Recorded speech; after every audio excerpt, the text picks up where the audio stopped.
C'est une histoire très banale. Une mamie qui fait un accident vasculaire cérébral lors d'un repas en famille. Mais quand c'est une romancière comme Géraldine Maillet qui le raconte, cela prend tout de suite une autre dimension. Ma minuscule vient de paraître chez HarperCollins. Bonjour Géraldine Maillet. Bonjour Frédéric. Vous êtes romancière, réalisatrice, chroniqueuse télé et même ancien mannequin. Mais là, c'est surtout la petite fille de Mamie Téti que je reçois. Est-ce que je me trompe? Absolument, c'est sans doute mon activité la plus importante. Alors tout part d'un événement, un dimanche de janvier. Que se passe-t-il?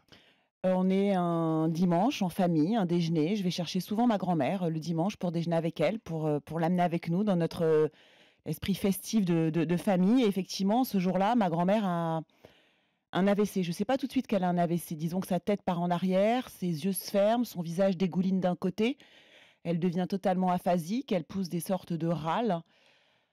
Et là, je me dis que c'est très grave. Je me dis que c'est très grave et que même si elle a 92 ans, je dois être effectivement efficace, utile, je dois l'aider, je dois, voilà, je dois être la plus épatante comme elle a été épatante avec moi pendant toute sa vie. Donc j'appelle les pompiers, je suis entourée et c'est bizarre Frédéric parce qu'en fait, quand moi je me souviens de ce moment-là, il est gravé dans mon esprit comme je pourrais en faire un séquencier minute par minute, seconde par seconde, je sais exactement ce qui se passe.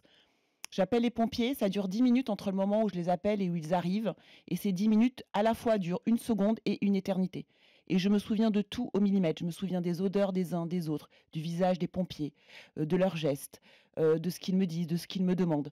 Et pendant tout ce moment-là, je me dis, oh, est-ce qu'ils vont la sauver? Est-ce qu'on sauve une femme de 92 ans aujourd'hui en France? Est-ce qu'ils vont être extrêmement précautionneux? Est-ce qu'ils vont tout faire pour ma grand-mère? Et au même moment, dans la même phrase, je me dis: «Et est-ce qu'il va falloir la sauver? Est-ce que c'est une bonne chose de sauver une femme de 92 ans? Comment on va la récupérer? Comment on va la retrouver?» Tout ça en quelques secondes dans votre tête, quoi. Oui, c'est une telle déflagration, c'était un tel choc, tout défile, la vie de ma grand-mère défile, sa beauté, sa splendeur, son charisme, son humour, tout ce qu'elle sait faire. Et là, je la vois complètement diminuée, hem, complètement, enfin dans un monde parallèle, dans un monde qui n'est déjà plus le mien, alors que 10 minutes avant, elle était dans mon monde. Elle mangeait avec moi des lasagnes, elle parlait de Michel Drucker et ça, c'était son monde, même si c'était un monde d'une femme de 92 ans. Et là, voilà, je réalise que plus jamais rien ne sera, comme avant avec ma grand-mère et qu'on va devoir redistribuer les cartes, familiales, les cartes intimes de notre relation entre ma grand-mère et moi. Alors vous êtes une femme connue, habituée aux lumières de la télévision, des flashs. On l'a dit, vous avez été mannequin. Et là, votre vie bascule dans autre chose, un autre univers, le monde médical. Le monde médical, je le connais parce que ma maman est médecin et donc j'ai toujours connu un petit peu ce monde médical, mais c'était un monde distancié, c'était un monde qui n'était pas le mien, c'était, on va dire, un peu par procuration. Et là, effectivement, je me dois et c'est ce que je raconte dans le livre, je me dois d'accompagner ma grand-mère qui m'a accompagnée, qui a été une sorte de seconde maman, qui était donc justement plus du tout une minuscule, mais une majuscule pour moi, une femme, incroyable, résiliente, courageuse et très empathique. Et en fait, je dois pas l'abandonner. Donc je ne dois pas l'abandonner quand elle part avec les pompiers, je ne dois pas l'abandonner quand elle part dans le couloir des urgences de Corbeil-Essonnes, je ne dois pas l'abandonner quand elle est dans le couloir des soins intensifs dans une chambre, extrêmement moderne et médicalisée, je ne dois pas l'abandonner quand l'interne me parle. En fait, j'ai une sorte de responsabilité, je suis une sorte de tuteur légal de ma grand-mère qui, à ce moment-là, suite à cet AVC, ne s'appartient plus et d'ailleurs voilà, l'avenir nous dira qu'elle ne s'appartiendra plus jamais puisqu'à partir de ce moment-là, c'est une sorte de rouleau compresseur, de médecins, de neurologues, d'internes, de kinés, de diététiciens, d'orthophonistes qui nous diront que, au fur et à mesure, plus jamais elle ne redeviendra ma mamie Téti. Vous découvrez des mots qui inquiètent et qu'on ne connaît pas toujours, les mots médicaux qui sont loin d'être Oui, des mots de la c'est littérature, vrai, quoi. oui. Là, c'est Sauf chez Houellebecq, mais bon. oui, voilà, oui. Mais c'est vrai que c'est compliqué, en fait, et là, tous les gens qui nous écoutent, vont comprendre qu'il y a des médecins qui vous disent des mots et en fait, ce sont des mots qui font peur, finalement, parce qu'ils sont inconnus. En fait, c'est un vocabulaire étranger, c'est un vocabulaire où voilà, on est un peu spectateur de ce qu'on nous dit. On croit sur parole ce qu'on nous dit aussi. Et en fait, moi, j'ai voulu faire ce livre, je crois très précisément quand j'étais dans ce couloir, des soins intensifs de Corbeil-Essonnes, en neurochir au 4e étage, je me souviendrai toujours, département T, voilà. Et dans ce couloir-là, je marche et à la fois, on est très pudique, on ne veut pas regarder ce qui se passe dans les chambres, à côté de ma grand-mère de 92 ans, je le répète. Donc en fait, ma grand-mère, c'est pas un scandale. C'est-à-dire, c'est pas un scandale d'État si elle meurt et si elle disparaît. Évidemment, moi, c'est une peine, insurmontable, mais c'est dans l'ordre des choses. Et dans ce couloir de Corbeil-Essonnes, je vois des jeunes, des très jeunes, je vois des femmes, je vois des maigres, des gros, je vois tout. En fait, c'est la loterie. Et je me dis, en fait, ce que je vais raconter, en fait, je veux raconter une histoire totalement personnelle et intime, mais qui est totalement universelle, puisqu'il y a plus de 150 000 AVC en France chaque année. Et j'ai voulu m'emparer de ce sujet parce que j'avais l'impression que finalement tout le monde était concerné, tout le monde avait un avant et un après avec quelqu'un de cher, quelqu'un de, voilà, de très important. Et, et j'ai voulu, voilà, j'ai voulu raconter cette histoire parce que aussi, vous l'avez dit Fred, ces termes qu'on ne comprend pas, ils m'ont été dits par des gens, par des soignants, par des blouses blanches, par des gens que je ne connaissais pas une heure avant et qui ont été des pierres à l'édifice pour guérir et pour soigner ma grand-mère.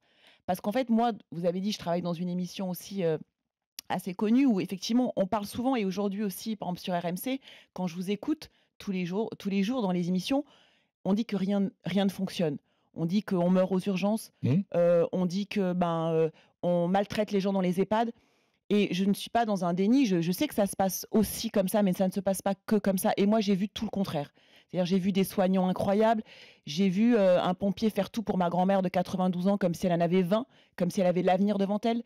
J'ai vu des urgences, certes, complètement pleines à ras-bord, complètement saturées, Mais mais, avec des gens de bonne mais volonté. avec des gens D'ailleurs, qui font on va en tout. parler parce que vous Voilà, faites donc voilà, c'est tout des ça que j'ai portraits, voulu ouais, faire ouais. aussi. Mais justement, ce que j'ai beaucoup aimé dans votre très beau livre, on connaît, vous avez écrit des dizaines de romans, et ce que j'ai beaucoup aimé, c'est vraiment le fait de dire voilà, je suis une personne connue, mais là, je suis la petite fille comme n'importe. Tout le monde se reconnaît en fait. Voilà, parce que ce qui est arrivé à votre grand-mère arrive à plein de grand-mères et de grands-pères, et les gens se disent ah oui, il y a quelqu'un qui porte ma voix finalement, quelqu'un qui raconte ce que moi j'ai vécu avec une personne que j'aime, mais que je ne sais pas expliquer, parce que vous avez la chance d'être écrivain et donc de pouvoir exprimer ces choses-là. Avez-vous senti quand même comme une sorte de mission de raconter ce que les gens voient et ne peuvent pas forcément raconter? Oui, une mission, c'était aussi pour moi une manière aussi de me défouler parce que quand j'allais dans les j'allais la voir tous les jours. Je voulais pas l'abandonner. J'avais l'impression que si je l'abandonnais, elle allait crever et je me suis dit: «Oh, je peux pas, en fait, c'est un moment, je dois la tenir, quoi. Je dois la tenir à bout de bras». Donc je pense que voilà, les gens qui nous écoutent le sentent ça, qu'on a une responsabilité qui est mêlée d'ailleurs. Il y a une sorte de culpabilité, de responsabilité. Si on y va parfois on a la flemme, on se dit: «Oh, flemme, pourquoi j'y Oui, vais?» parce que toute votre vie, et ce que d'ailleurs votre livre, vous osez reconnaître ça, Mais oui, bien en sûr. disant: «Pardon mamie, mais j'ai pas envie d'y aller, quoi». J'ai pas envie d'y aller, elle est à moitié endormie, elle me parle même pas, je la trouve extrêmement pas reconnaissante, elle me dit jamais merci, elle ne s'intéresse plus à moi puisque dans son monde, son nouveau monde à elle, en fait, eh bien, en fait, ma vie à moi n'existe pas. Donc je trouve que c'est ingrat. Mais cette ingratitude, en fait, je dois la balayer, je ne dois pas la juger. Et c'est ce que je raconte dans le livre, c'est-à-dire que je dois être extrêmement bienveillante avec ce nouveau monde à elle, je dois en accepter les nouveaux codes, les nouveaux critères, je dois accepter son rythme. Et si, quand j'arrive après 1 heure et demie de route, eh ben, elle dort et je dois respecter ce sommeil-là. Et donc voilà, c'est tout ça que j'ai voulu raconter. Vous expliquez aussi la parce que bon, votre grand-mère, après les urgences, l'hôpital, elle doit être placée comme on dit, Ouais. hein, et vous expliquez toute la difficulté de trouver un établissement pas trop loin de chez vous, et même la nécessité de faire un peu de piston quoi, parce que, voilà, il Ouais. faut faire intervenir, des gens quoi, pour Mmh. essayer de trouver une place, et c'est très, très compliqué là. Bah, on en a pas eu du coup et puis de toute façon, en fait, c'est compliqué parce que quand, à la fois on veut sauv moi je veux à la fois sauver ma grand-mère et faire tout pour elle, mais je trouve que les gens à qui j'ai enfin les assistantes sociales, les médecins, les directeurs d'établissement de l'EHPAD où elle était en Essonne, près de l'hôpital où elle a été soignée avec thrombolyse et scanner. En fait, je les trouve tellement compétents, je les trouve tellement à l'écoute, je trouve qu'ils font tout et qu'en fait, on n'a même pas besoin de enfin, voilà et puis en plus, elle a même pas mon nom, on est masqué. Enfin, je veux dire, il y a personne ne sait qui je suis. Puis voilà, je suis pas Beyoncé, donc il y a pas non plus de quoi, couper Pas les encore. fils, définitivement. Mais, en fait, le plus dur, c'est, à partir du moment où il y a un AVC et ceux qui nous écoutent, le savent, on sait que le monde de ma grand-mère ne sera plus jamais le même et donc en fait, on doit tout réorganiser. On doit organiser son nouveau monde. On sait qu'elle ne reviendra plus jamais dans son appartement. On sait qu'elle n'utilisera plus jamais son carnet de chèques. On sait qu'elle ne regardera plus jamais son agenda, qu'elle n'aura plus de rendez-vous, qu'elle ne prendra plus de rendez-vous pour elle. On sait qu'elle ne décrochera plus jamais son téléphone. On sait que la télévision, ce sera une sorte d'objet un peu bizarre, avec du bruit, de la lumière, de la fureur. Ça la distrait. Voilà, elle sera peut-être distraite par ça, mais elle n'aura pas de volonté de changer de chaîne pour voir tel ou tel programme. Elle ne sait plus qui est Michel Drucker. Dans le monde de ma grand-mère, ne plus savoir qui est Michel Drucker, c'est un panthéon. Donc c'est quand même une sacrée déflagration. Et donc nous, en tant qu'accompagnants, en tant que famille, on doit réorganiser tout ça et l'accepter. Donc c'est le branle-bas de combat pour la mise sous tutelle, le branle-bas de combat pour vendre l'appartement, le branle-bas de combat pour, ben voilà, comment on organise tout, les impôts, les factures, résilier la ligne de téléphone. Bon, c'est des choses qui sont dérisoires, mais c'est une année administrative de choses à remplir. Et voilà, on est broyé par ça. Voilà, on doit tout réorganiser la vie de ma grand-mère. En fait, elle devient une sorte de fœtus un peu inutile où il n'est que question de, voilà, de changer sa couche, de la faire manger, de la doucher. Et nous, on l'accompagne là-dedans avec générosité, en s'émerveillant quand elle nous fait un sourire. Vous révélez que votre maman, qui est médecin, est malentendante. Oui, Est-ce que parce que vous parlez de votre grand-mère, mais vous parlez aussi de votre mère, oui. est-ce que c'était aussi une manière de montrer au public, bah, la personne, intime que vous êtes derrière la personne, l'écrivain, la mannequin, la La femme de personne télé? superficielle et hautaine? Non! Oh, je me permettrai pas de dire ça, Non, non, non, mais non. voilà, mais l'image, vous êtes dans une émission très connue, Oui, oui, TPMP, on oui. va le dire, Oui, oui, très oui. connue, et cetera. Vous savez très bien tout ce qu'on dit sur TPMP, et cetera, Oui. et aussi le rôle que vous jouez aussi, Ah, je joue pas de rôle, hein. non, mais le rôle de la sincérité, je veux dire, mais pour les gens, Merci Fred, vous êtes rattrapé au dernier non, moment, non, mais non, c'était mais parce bien. que dans l'émission, il y a plein de gens avec des personnalités très différentes. Oui, On sait très bien que tout ça est organisé pour comme que les un gens. dîner de famille. Exactement, il y a des gens très différents, donc Oui, vous avez votre rôle. J'ai pas dit oui. que vous jouiez un rôle, vous avez votre rôle. En tout cas, j'ai ma liberté de Voilà, mais penser, vous avez votre, oui, comment dire, votre personnalité. oui, Donc, les gens se font une image de qui vous êtes. Est-ce oui. que c'était aussi une manière, quelque part, de parler un petit peu de vous à travers votre mère et votre grand-mère en disant, voilà, je fais de la télé, mais en fait, je vis les problèmes des gens, en fait. Voilà, c'est. Oui, bah, moi, quand j'ai pas trop de la vision de la littérature, donneuse de leçons et tout ça, donc il C'est du s'agit pas, partage, là. voilà, c'est plus, une sorte de, en fait, je trouve qu'il y a, face à la maladie, face à la dégradation, face au grand âge, il y a une sorte d'horizontalité. On est tous égaux. Et comme on peut se féliciter que les gens vieillissent, forcément, les gens vont pas forcément vieillir en bonne santé.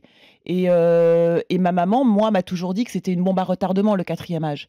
Parce que voilà, on n'arrête pas de parler des problèmes de retraite, des problèmes de soins, voilà, du trou de la sécurité sociale et tout ça, mais on ne se rend pas compte à quel point ça va être le grand combat des prochaines années, de comment on va s'occuper de nos vieux, comment on va les accompagner, comment on va les aider, comment on va les soulager.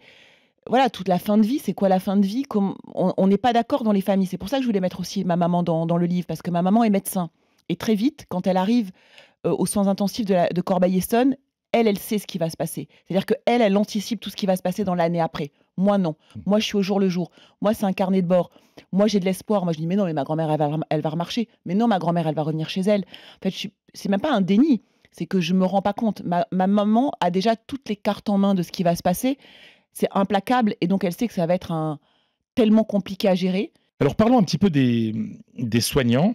Vous leur consacrez des portraits très touchants. Il y a, je crois, une quinzaine de portraits. Ouais. Et à part, enfin, c'est vraiment très bien organisé. Pourquoi avoir choisi, dans l'histoire de votre grand-mère, de parler de l'histoire de chacun des soignants qui se sont succédés dans l'aventure que vit votre grand-mère et que vivez vous et votre famille? Parce qu'en fait, ils sont invisibles. Ils sont invisibles auprès de la société, ils sont invisibles pour ma grand-mère. Parce qu'on les a beaucoup applaudis il y a 4 ans et en fait, quand on parle d'eux aujourd'hui, c'est pour dire qu'il y a rien qui fonctionne et parce que, il y a une sorte de ronde, de chaîne humaine, vers ma grand-mère, incroyable, mais avec pas mal d'ingratitude puisque ma grand-mère, pardon, était incapable de leur dire merci, de les reconnaître, d'être reconnaissante. Et donc moi, je voulais absolument savoir qui était Romain, le premier sapeur-pompier qui est venu au secours de ma grand-mère. J'ai voulu savoir qui était le premier brancardier qui l'a amené d'une chambre de soins intensifs à sa nouvelle chambre. J'ai voulu savoir qui était Mathieu, Solène, Gaëtan, Irma, les orthophonistes, les kinés, une sorte de chaîne comme ça d'anonymes, les visibiliser, savoir pourquoi ils avaient choisi la gériatrie. C'est pas faute de mieux. À chaque fois, c'est une passion, c'est une vocation. Ils veulent vraiment s'occuper de nos très vieux. Ils font un travail incroyable pour peu d'argent, Mais encore une fois, ils étaient pas dans un truc militant quand je les ai rencontrés. D'abord, ils ont pas voulu répondre tout de suite, ils étaient parano.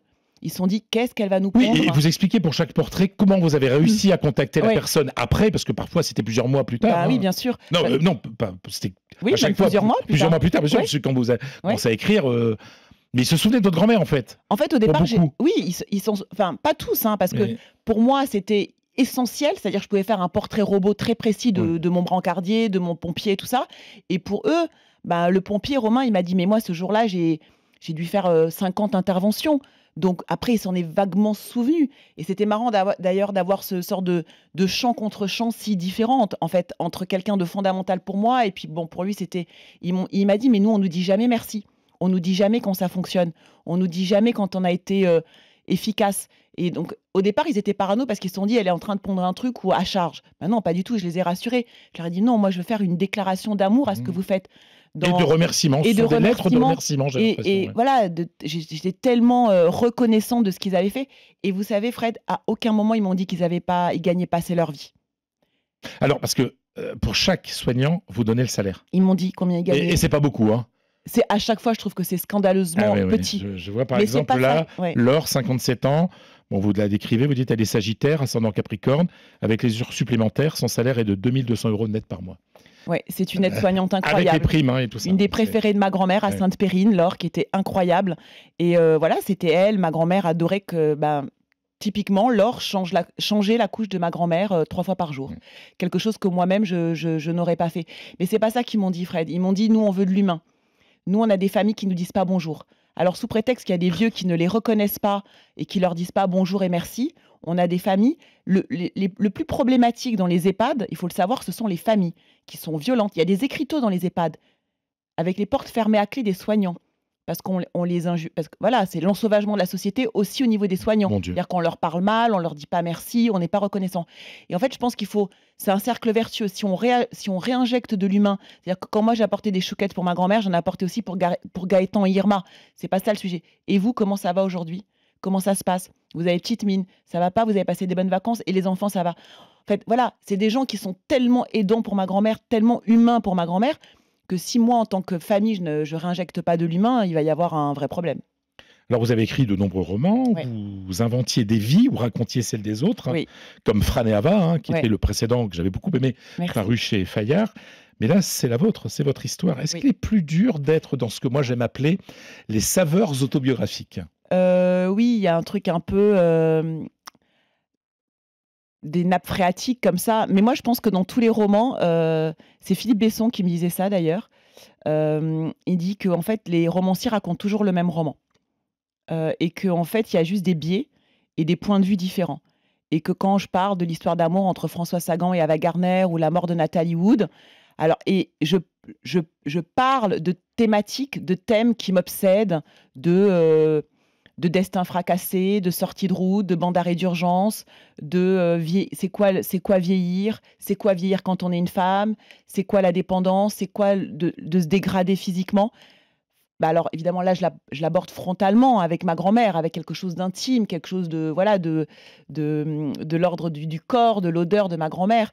Mais j'ai l'impression que c'est toujours les mêmes livres, qu'on fait finalement avec des axes différents et voilà et on se planque derrière des personnages, on se planque derrière des playlists. Bah, vous en savez quelque chose, voilà, chaque livre a sa playlist Mmh. et voilà, mais oui, certainement, évidemment, là, j'ai mis beaucoup plus de moi.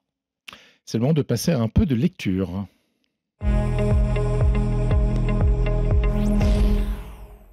Comme à chaque épisode, j'ai choisi pour l'inviter un extrait de son livre. Pouvez-vous nous lire, Géraldine, la page 61? Le lino rose pâle, les murs assortis, un long couloir, ne pas regarder dans les autres chambres, rester concentré, se contenter de son propre parcours de souffrance, ne pas engranger d'autres informations. Pourtant, je ne peux pas m'en empêcher, je glisse un œil à droite, à gauche, je laisse l'empathie et la curiosité m'envahir, combattre le dégoût. Mathilde me serre la main à chaque fois qu'on passe devant un nouveau lit. Tous les résidents me semblent infiniment vieux et diminués. Elle sera comment, notre mamie, par rapport à toutes ces épaves post-AVC, fringantes, plus supportables pour notre petit confort visuel qui déteste la déchéance et la projection de notre propre vieillesse? Elle sentira bon au moins? Pitié, promettez-moi qu'elle n'aura pas perdu ça dans la bataille. Elle sentira bon au moins pitié, promettez-moi qu'elle n'aura pas perdu ça dans la bataille. À qui dites-vous pitié? À Dieu Ouf, ou aux médecins qui, dans ces cas-là, sont quand même des demi-dieux? oui, je crois beaucoup plus, en l'aide-soignante Dieu qu'à Dieu, dans ces cas-là. Parce que ma grand-mère était tellement coquette que j'avais peur que l'AVC, voilà, enlève en plus ça d'elle, quoi. Et effectivement, je parle beaucoup d'odeur dans le livre. C'est un roman olfactif Mmh. parce que, voilà, pour ceux qui nous écoutent et pour ceux qui savent, quand on va dans les EHPAD, hem, voilà, il y a une odeur qui nous agresse, l'odeur de la vieillesse, l'odeur du grand âge, de la déchéance, et c'est très dur, c'est très insupportable, et en même temps, voilà, je la parfume beaucoup. Il y a quelque chose qui revient tout au long de ce récit roman et qui me semble essentiel parce qu'elle imprime un rythme. Votre grand-mère demande sans cesse quelle heure il est. C'est vrai. C'est Alors qu'elle revenu mais a des dizaines de fois, hein, à chaque fois, parce qu'à chaque fois que vous la voyez, elle vous pose la même question. On sait, c'est Alzheimer là. Oui, Ouais. oui, oui, c'est Alzheimer, et puis surtout elle a une grande montre devant elle, une horloge devant elle, et voilà. Alors moi, j'ai tendance à lui répondre avec beaucoup d'empathie, de douceur. Je suis très maternelle avec ma grand-mère, et ma fille lui dit: «Mais en fait, tu l'as déjà demandé il y a 5 minutes», et c'est très bien parce que ma fille justement m'apporte un décalage de l'humour noir, du trash avec ma grand-mère, et il faut rire avec nos vieux. Parce que là, on est très grave et solennel, mais dans le livre aussi, On va en voilà, parler c'est de l'humour. important, Mais oui, voilà. oui, il y a bien sûr qu'il a de l'humour. À quel moment vous êtes-vous rendu compte que votre grand-mère est devenue minuscule? Bah, très vite, hein. Très vite, ouais. Franchement, quand elle est ce petit lit, enfin cet immense lit avec son tout petit corps, heu, dans les soins intensifs, et qu'elle ne me parle que des lasagnes qu'elle a mangées à midi en disant: «Tu les as mis où? Tu les as mis où les lasagnes? Tu les as mis où les lasagnes?» et Les que lasagnes du jour de du l'AVC. jour de l'AVC, et que j'ai l'impression que son corps se lyophilise en direct, en fait, se rétrécit en direct, et j'ai l'impression qu'en fait, elle quitte, son enveloppe corporelle qu'elle avait, très coquette, un peu poseuse, assez séductrice et tout, et il ne sera plus jamais question de ça dans sa vie. Moi, j'ai été très touché par cette fragilité, comme beaucoup de lecteurs, hein, parce que j'ai connu ça avec mon grand-père maternel, Gustave, à qui je donnais à boire de l'eau à la petite cuillère. Et Ouais. cela restera, je pense, l'un des plus beaux moments de ma vie. Je me souviens de lui avoir dit: «Tu l'as fait pour moi, maintenant c'est à mon tour de le faire pour toi, papy». C'est le cours de l'existence, hein, il y a une certaine beauté dans ce retournement des situations, en fait. Bah, c'est une beauté, en fait, c'est une beauté qu'on trouve détestable, en Mmh. fait, c'est les deux en même temps. C'est-à-dire que moi, je suis, tellement heureuse que ma grand-mère soit encore de ce monde. Et je sais que dans les familles, on n'est pas tous d'accord. C'est-à-dire que moi, il y a des gens dans ma famille qui m'ont dit: «Mais si tu n'avais pas été là ce jour-là, le jour de l'AVC, elle ne serait plus de ce monde». Et en fait, les 2 positions s'entrechoquent, se défendent et s'acceptent. Et moi, je suis contente de donner à manger, des petits morceaux de chocolat à ma grand-mère aujourd'hui, et il y a des gens dans ma famille pour qui c'est insupportable. Avez-vous reçu des témoignages de lecteurs qui ont vécu la même chose que vous et qui vous ont Beaucoup. remercié, dire: «Voilà, vous avez mis les mots là». Beaucoup, je fais beaucoup de salons du Mmh. livre, j'ai fait Le Mans, j'étais à Brive, j'étais à Toulon, enfin je j'arrête pas. Et c'est vrai que c'est beau d'avoir alors j'ai les 2, j'ai des gens à qui c'est arrivé, soit des familles, soit des voilà, et beaucoup de soignants qui viennent me dire: «Enfin, enfin ça n'est pas que les fossoyeurs, enfin ça n'est pas que des gens, incompétents et maltraitants. Merci, merci pour ça, merci de nous avoir un petit peu donné une sorte de fierté, avoir un peu redoré notre blason». Passons à une petite respiration musicale. Allez.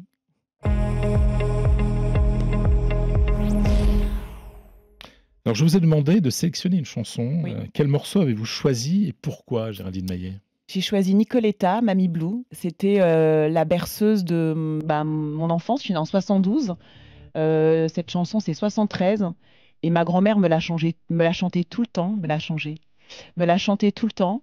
Heu, J'avais du mal à dormir quand j'étais jeune, j'étais plutôt couche tard, et je sais que quand ma grand-mère me chantait, Mamie Blue de Nicoletta avec un très beau timbre de voix, c'était quelque chose qui était extrêmement efficace pour moi, qui me rassurait, qui m'apaisait, et c'est vraiment associé à ma grand-mère et à mes souvenirs avec ma grand-mère.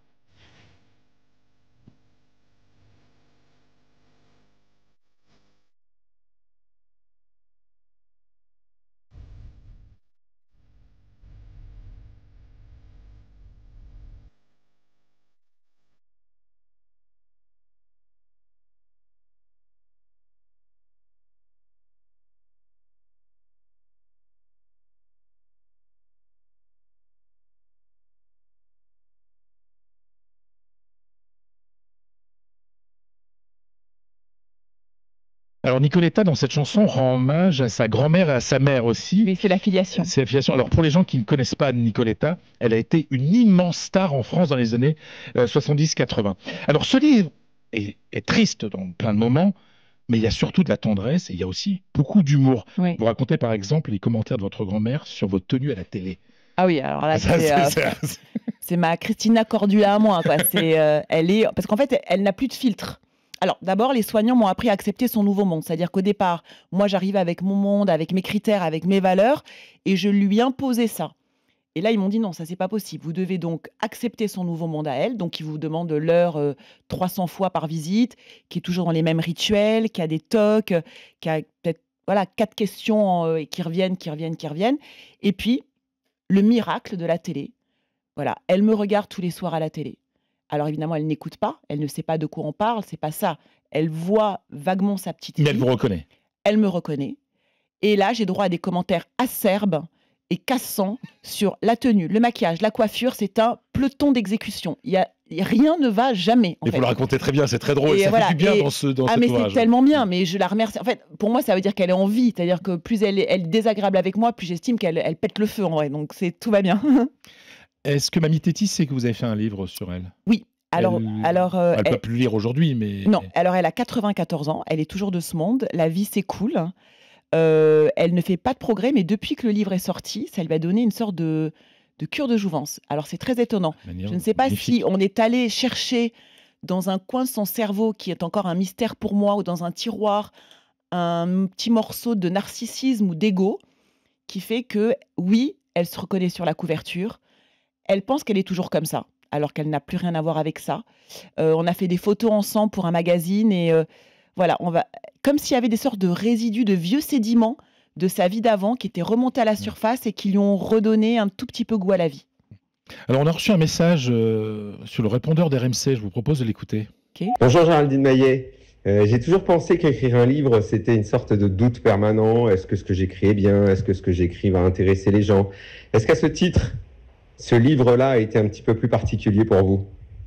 Et enfin, question bonus, est-ce que c'est bien d'avoir, comment dire, un lecteur test dans la vie? Bon, on l'a reconnu, hein, c'est votre compagnon, Daniel Riolo. Il a une belle voix de radio quand même, Ah bah oui, je crois qu'il en fait un devrait petit peu, oui. Daniel, bien sûr, notre collègue et ami, ici à RMC.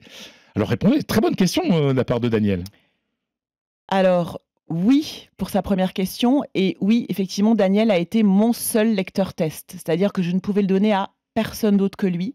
C'était beaucoup trop intime, c'était beaucoup trop personnel. Il était à la fois impliqué puisqu'il avait assisté à l'AVC de ma grand-mère, qu'il la connaît depuis maintenant, 10 ans, 11 ans, qui voilà, qui l'aime, mais qui l'aime pas comme quelqu'un de son sang, comme ses parents. Et il a été donc très impliqué parce que ses parents étaient là aussi. Et quand vous voyez, quand vous êtes une personne très âgée, quelqu'un de très âgé faire un AVC devant vous, forcément, nous, en tant qu'enfants, on veut protéger ses parents. Et donc oui, ça a été mon premier lecteur. C'est la personne en qui j'ai le plus confiance pour la lecture. Je savais qu'il serait dur, qu'il serait intransigeant, qu'il serait, comme il est dans son métier, juste Sans filtre. et honnête.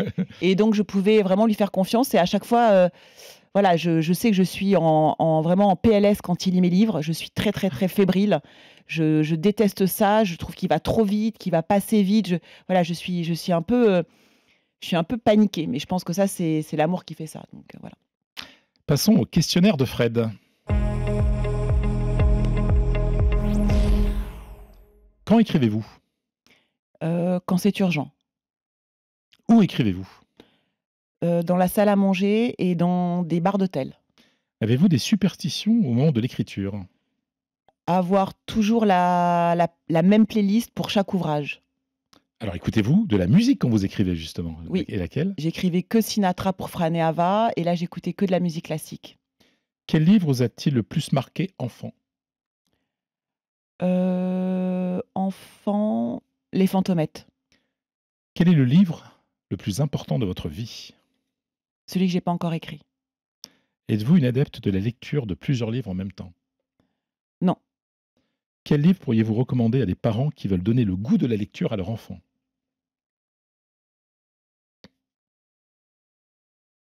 Un livre de sport, un livre de destin de sport. Le livre qui m'a le plus frappé, c'est Open de André Agassi. Quel conseil pourriez-vous donner à quelqu'un qui n'arrive plus à lire un roman en entier? L'écouter. écouter en audio, passer par l'oralité pour lire. Allez, maintenant quelques recommandations de lecture. Nous allons parler avec un auditeur de RMC, une rubrique que vous retrouvez à chaque épisode de ce podcast, la recommandation de lecture d'une personnalité, d'un libraire ou d'un auditeur. Et aujourd'hui, c'est un fidèle auditeur de RMC qui est venu nous voir dans nos studios. Et attention, hein, pas n'importe qui, puisqu'il s'agit de Jérémy Lopez, comédien, sociétaire, s'il vous plaît, Quelle star. de la Comédie Française. Bonjour Jérémy. Bonjour. Bonjour Jérémy. Bonjour. Alors, quel roman voulez-vous nous recommander aujourd'hui ? Alors, c'est un livre qui s'appelle Le roman de Jeanne et Nathan, de Clément Camard-Mercier. Et c'est un premier roman. Et pour moi, en fait, en vous entendant parler, j'ai eu envie de rebondir beaucoup de fois parce que c'est un livre qui regroupe un peu tout ce qu'on se dit. C'est pas un livre politique, c'est un livre qui parle de la vie de manière brutale, juste, lucide. J'ai pensé beaucoup au roman de Houellebecq sur l'extrême honnêteté, sur la vision désenchantée de la société. Et aussi, par bribes, et peut-être aussi par l'humour, la naissance de l'amour comme réponse. C'est l'histoire, le roman commence avec 2 histoires en parallèle, sur le premier tiers du livre. On suit Jeanne, qui est une actrice pornographique, extrêmement seule, violentée par la vie, extrêmement lucide et intelligente, et brillante, et qui subit sa vie. Et à côté de ça, on a Nathan, qui est un professeur de culture et un professeur d'histoire du cinéma à la fac, qui est un homme brillant, seul, désenchanté, lucide, intelligent. Et ces 2 personnes qui n'ont rien à voir ont la même souffrance, la même dépendance à la cocaïne. Et en fait, c'est deux personnes, un homme et une femme qui souffrent et qui vont se retrouver en cure de désintoxication parce qu'ils sont en train de sombrer. Et au moment où ils sont le plus bas dans leur vie, ils se retrouvent à l'hôpital pendant le confinement, le premier confinement. Et en fait, au moment où nous, on s'est enfermés, eux se sont enfermés dans un centre, se sont rencontrés, sont tombés amoureux, follement. Et c'est l'histoire de cet amour qui vient sauver cette vie atroce, cette vie sombre, violente. Voilà, c'est vraiment un... Rappelez-nous l'auteur et le titre. Clément Camard-Mercier, c'est son premier livre. Ouais. C'est un dramaturge. Je l'ai connu, j'ai eu la chance de le connaître parce que la pièce que je joue en ce moment, Le Suicidé de Nicolas J'allais Erdmann. justement vous poser une question là-dessus sur votre actualité, parce Ouais. que vous êtes le personnage principal d'une pièce de la Comédie Française, donc Le Ouais. Suicidé. Oui. De Nicolas Erdmann, qui est une pièce russe des années 20. Et Clément Camard-Mercier, qui est dramaturge et traducteur et donc auteur, a retraduit cette pièce. Et on s'est rencontrés, et à la fin de la première partie des répétitions, il m'a donné son livre. Il m'a dit, voilà, lis ça, j'espère que ça te plaira. Ça fait longtemps que j'ai pas été remué comme ça par un livre. Ça m'a fait un effet physique extrêmement violent, et en même temps, ça ressemble un peu à ce que disait Géraldine, c'est-à-dire que cette violence-là, ces chocs-là, nous montrent qu'on est vivant et fait qu'on a envie de vivre. Je vais vous lire, si vous le permettez, Mais bien sûr. un petit texto que j'ai envoyé à cet auteur, juste après avoir lu. Je lui ai dit, après ça, j'ai envie de vivre et de mourir, de me battre et de laisser tomber, de continuer à aimer et détester les gens, et surtout de garder Anna pour longtemps. Donc Anna, c'est ma compagne, que j'aime. Et donc, c'est pour moi le but de l'art. Donc ça peut être de la musique, de ce qu'on est en train de parler en ce moment, de bouquins. Ça peut être ce que je fais dans mon métier, monter sur scène ou faire des films. C'est d'avoir envie de vivre et d'aimer. Et je trouve ça sublime. Et de pas aimer de façon mièvre et pour le plaisir d'aimer, non. D'aimer comme nécessité et comme survie. Philippe Besson a raison hein, quand il vous a dit qu'il a l'impression d'écrire le même roman, parce que moi je pense que je joue la même pièce depuis le début, de manière différente. Mmh. Ça veut pas dire de jouer le même personnage, surtout pas, de changer. Mais on raconte la vie. On raconte la vie. Et la vie, c'est ce qui nous réunit, nous. Et on a tous un peu la même vie. Que ce soit triste ou heureux, que ce soit riche ou pauvre, que ce soit violent ou doux. C'est la vie, quoi. Et c'est ce pourquoi on se parle. Merci beaucoup, Jérémy Lopez. On vous voit sur scène, hein, Ouais. le français, hein, la comédie Salle française. Richelieu, ouais, jusqu'au 2 février. Oui, Ouais. Le Suicidé. Petite recommandation, Géraldine? Une petite recommandation. Vraiment, tu en parles très bien, ce livre. Ah bah, Je vais aller l'acheter parce que je trouve que j'adore, moi, les destins fracassés et tu sais, les voies parallèles avec des gens qui, au départ, n'ont pas de raison de se rencontrer. Ouais. Et finalement, les destins croisés, ça m'a Ouais. toujours plu, en particulier dans le cinéma, les films de Paul Thomas Anderson, par Ouais. exemple. Et je trouve qu'il y a un truc de très cinématographique dans ce que tu as Oui, raconté. bien sûr. En plus, le personnage est un prof de ciné, Ah oui. le personnage masculin. Donc en fait, c'est... Et puis on a une génération cinématographique quand même, on est là-dedans. Donc ça commence à se mélanger, ces visions du monde. Recommandation à un petit prix, livre de poche, Allez, Tout le bleu du ciel, de Mélissa Dacosta, auteure française de best-seller, une jeune femme, beaucoup plus jeune que, alors pas que Jérémy, mais que vous et moi, Fred. Et elle a beaucoup de talent pour décrire les failles humaines et les gens qui ont tout à perdre et qui vont se reconstruire grâce à l'amour. pour ma part, aujourd'hui, je vous recommande le nouveau et très beau livre de Pierre Adrian intitulé Hôtel Roma. Mhm. Il raconte les derniers jours de la vie de l'écrivain italien Cesare Pavese avant son suicide. Alors vous allez me dire, c'est la collection blanche de Gallimard, c'est un écrivain qui parle d'un écrivain, ce n'est pas accessible à tout le monde. Eh bien tout le contraire, parce que comme toujours avec Pierre Adrian, il n'y a aucune barrière à la lecture. Et c'est aussi une magnifique balade dans cette grande ville, magnifique ville de Turin. Alors franchement, c'est passionnant. Hôtel Roma aux éditions Gallimard. C'est déjà la fin du 7e épisode de votre podcast des livres RMC. Merci Géraldine Maillet. Merci Fred. À bientôt. On rappelle le titre de votre roman, Ma minuscule, qui vient de paraître chez HarperCollins. Merci beaucoup Jérémy Lopez. On se retrouve très vite pour le prochain épisode. Alors ce podcast est à écouter et réécouter à toute heure du jour et de la nuit sur rmc.fr et sur l'appli RMC. N'hésitez pas à partager le lien sur les réseaux sociaux, à laisser des notes et des commentaires et surtout, s'il vous plaît, abonnez-vous. Et on se quitte avec un peu de musique d'Astor Piazzolla. Et allez, quelques vers de Charles d'Orléans. Ma seule amour, ma joie et ma maîtresse, puisqu'il me faut loin de vous demeurer, je n'ai plus rien à me réconforter qu'un souvenir pour retenir l'iesse. En allégeant par espoir ma détresse, me conviendra le temps ainsi passé. Ma seule amour, ma joie et ma maîtresse, puisqu'il me faut loin de vous demeurer.